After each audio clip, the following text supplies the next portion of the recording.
दिल्ली के जंतर मंतर पर हुए प्रदर्शन और 20 जुलाई को संसद मार्च के दौरान हुई हिंसा को लेकर शुक्रवार को दिल्ली पुलिस और अन्य सुरक्षा बलों को कुछ कर्मियों के परिजनों ने संयुक्त प्रेस कॉन्फ्रेंस कर अपना पक्ष रखा। इस दौरान उन्होंने कहा कि अब तक सार्वजनिक चर्चा में केवल प्रदर्शनकारियों के पक्ष को प्रमुखता मिली, जबकि ड्यूटी के दौरान घायल हुए पुलिसकर्मियों और उनके परिवारों की पीड़ा सामने नहीं आ सकी। परिजनों ने आरोप लगाया कि सोशल मीडिया और कुछ सार्वजनिक मंचों पर ऐसा माहौल बनाया गया मानो पूरी घटना में केवल प्रदर्शनकारी ही पीड़ित थे, जबकि कई पुलिसकर्मी भी गंभीर रूप से जख्मी हुए। प्रेस कॉन्फ्रेंस में मौजूद एक पुलिसकर्मी की बेटी गुंजन ने भावुक होते हुए अपने पिता के साथ हुई घटना का जिक्र किया। उन्होंने बताया कि उनके पिता जंतर मंतर और संसद मार्च के दौरान फ्रंटलाइन ड्यूटी पर तैनात थे। घर लौटने पर वो अक्सर बताते थे कि शुरुआत में ये छात्रों का आंदोलन था, लेकिन बाद में इसमें ऐसे लोग शामिल हो गए जिनका मकसद केवल प्रदर्शन करना नहीं था। गुंजन के अनुसार 20 जुलाई की रात उनके पिता खुद घर नहीं लौट सके। रात करीब 10 बजे उनके साथी पुलिसकर्मी उन्हें घर लेकर आए। उनके सिर पर गंभीर चोट लगी थी और 5 टांके लगाए गए थे।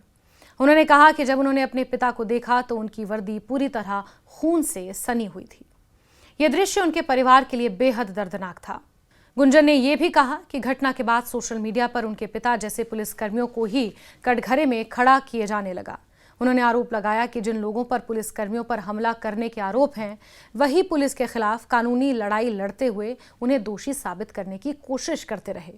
उन्होंने बताया कि इसी कारण उनका परिवार भी अपनी बात रखने के लिए सुप्रीम कोर्ट पहुंचा, ताकि अदालत के सामने पुलिसकर्मियों और उनके परिवारों का पक्ष रखा जा सके। उनका कहना था कि किसी भी घटना को एक तरफा तरीके से नहीं देखा जाना चाहिए और उन पुलिसकर्मियों की पीड़ा को भी समझना चाहिए जो कानून व्यवस्था बनाए रखने के दौरान जख्मी हुए। प्रेस कॉन्फ्रेंस में दिल्ली पुलिस के एक सहायक उप निरीक्षक यानी एएसआई की पत्नी सीमा ने भी अपने परिवार का अनुभव साझा किया। उन्होंने बताया कि 20 जुलाई की शाम लगभग 7 बजे जब उन्होंने अपने पति को फ़ोन किया तो पता चला कि वो अस्पताल में हैं और उनका इलाज चल रहा है। उन्होंने कहा कि उनके पति ने उन्हें बताया था कि प्रदर्शन के दौरान भीड़ में कुछ शरारती तत्व सक्रिय हो गए थे और उन्होंने पुलिस बल पर पत्थरों और अन्य वस्तुओं से हमला किया, जिसमें कई पुलिसकर्मी जख्मी हुए। बातचीत के कुछ समय बाद उनके पति का फ़ोन बंद हो गया, जिससे परिवार की चिंता बढ़ गई। सीमा ने कहा कि रात लगभग 11 बजे जब उनके पति घर पहुंचे तो उन्होंने पूरी घटना के बारे में बताया। उनके अनुसार संसद की सुरक्षा के लिए लगाए गए बैरिकेड्स को तोड़ने की कोशिश की गई और उसके बाद पुलिस बल पर हमला हुआ।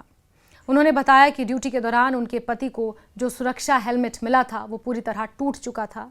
उस हेलमेट को देखकर उन्हें इस बात का एहसास हुआ कि यदि सुरक्षा उपकरण ना होते तो चोट और भी गंभीर हो सकती थी।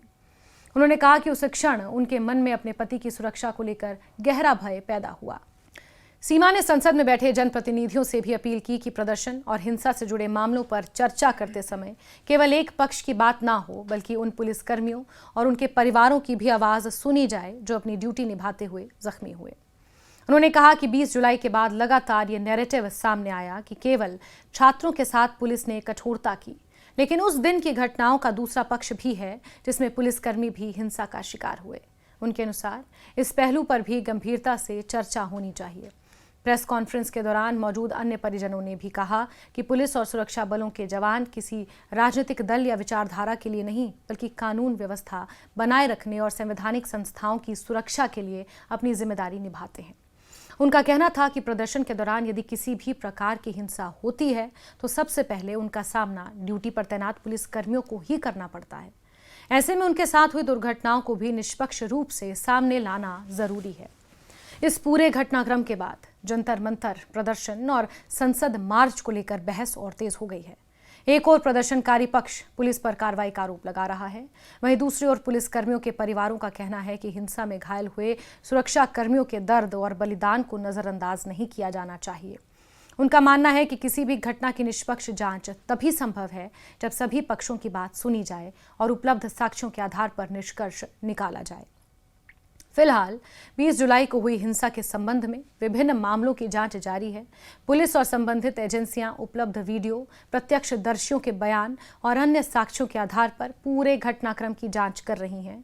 इस बीच पुलिसकर्मियों के परिवारों की इस प्रेस कॉन्फ्रेंस ने घटना का एक अलग पक्ष सामने रखा। परिजनों का कहना है कि उनका उद्देश्य किसी के अधिकारों का विरोध करना नहीं, बल्कि ये सुनिश्चित करना है कि ड्यूटी निभाते हुए घायल हुए पुलिसकर्मियों की पीड़ा और उनके परिवारों की आवाज भी देश के सामने पहुंचे और इस पूरे मामले को संतुलित दृष्टिकोण से देखा जाए।